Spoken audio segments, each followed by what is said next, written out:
What's up, everybody? All right, so before I get started, I really need y'all to blow this up and share this story because we need your help in finding 1-year-old Quentin Simmons. So 1-year-old Quentin lives in a home in Savannah with his mother, his grandmother, his grandfather, his 3-year-old sibling, and his mother's boyfriend. So Quentin's mother, which is Leilani, she's only 22 years old, and her parents are saying that she does not always do the right thing, so they do have custody of Quentin. Now, I'm not really sure how long all of them have lived in the home together, but the mother and the boyfriend is in the home with Quentin and the grandparents. So last Wednesday around 6 a.m., it's being said that Quentin's mother's boyfriend saw him in his playpen. Now, we don't know what happened between the time of 6 a.m. to 9 a.m., but around 9 a.m. it's being said that they realized that Quentin was no longer in his playpen and he was missing. So around 9:40 a.m. is when Quentin's mother decided to report him missing. I'm guessing because she couldn't find him around the area. Chief Jeff Hadley with the Chatham County Police Department says he's trying to remain hopeful, but he, just like neighbors and loved ones, are frustrated that we still don't know how Quentin went missing or his whereabouts. Now, I spoke to Quentin's babysitter of about 10 months.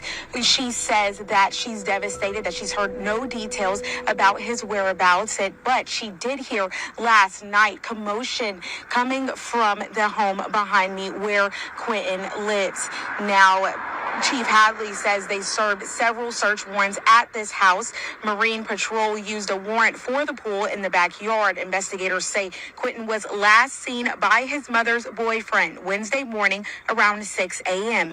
So y'all, this 1-year-old literally just disappeared. Nobody knows where he is. But what's very strange is the last time he was seen was around 6 a.m.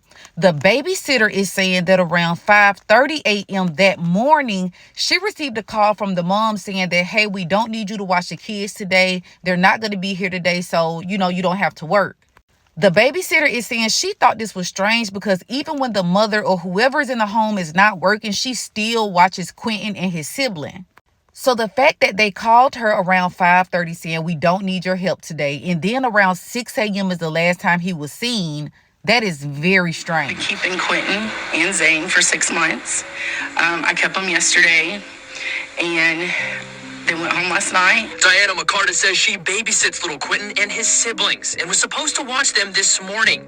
She says she was confused as to why plans would change so suddenly. I got a text this morning saying that they would not be here. I would not be babysitting them at 5:29, which was kind of odd because I have them even when she doesn't work. 30 minutes later, 6 a.m. was the last reported sighting of Quentin, according to police. Diana says other family members asked her where Quentin might be. And then I get a text at 9 o'clock saying, have I seen Quentin? I immediately go to their house. I try to help them look. They didn't want that.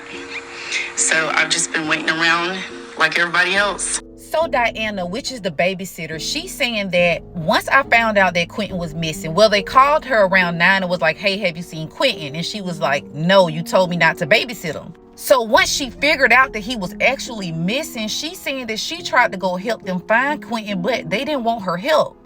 So Diana is saying that even though she's not biologically related to the kids, she watches them every day and she is very protective over them. She loves them. So when she tried to help them find Quentin and they was like, no, she was like, that's just odd.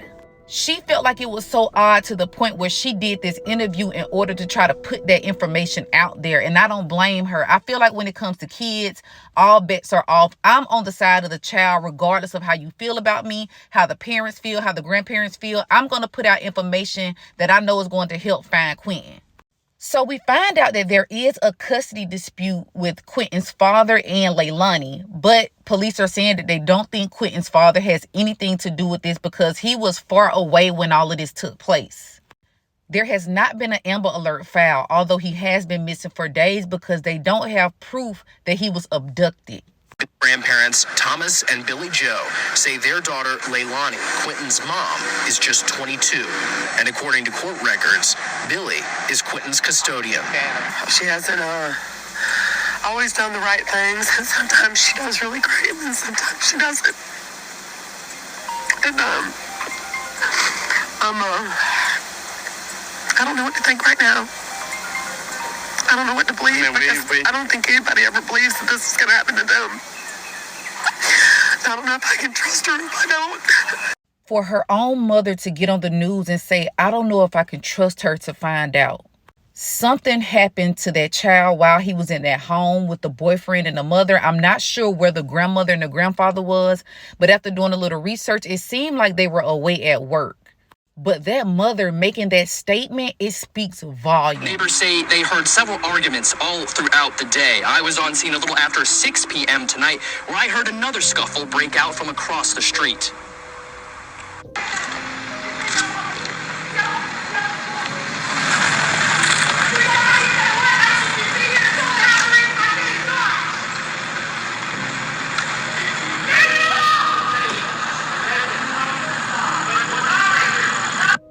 So y'all, the neighbors told the news crew that they've been arguing nonstop ever since Quentin has been missing. The neighbors are saying that after police interrogated Leilani and her boyfriend, Leilani and the boyfriend got into a huge argument in which the neighbors could hear from their homes. So after news crews were actually on the scene, they witnessed their own argument when the grandparents showed up and started arguing with Leilani.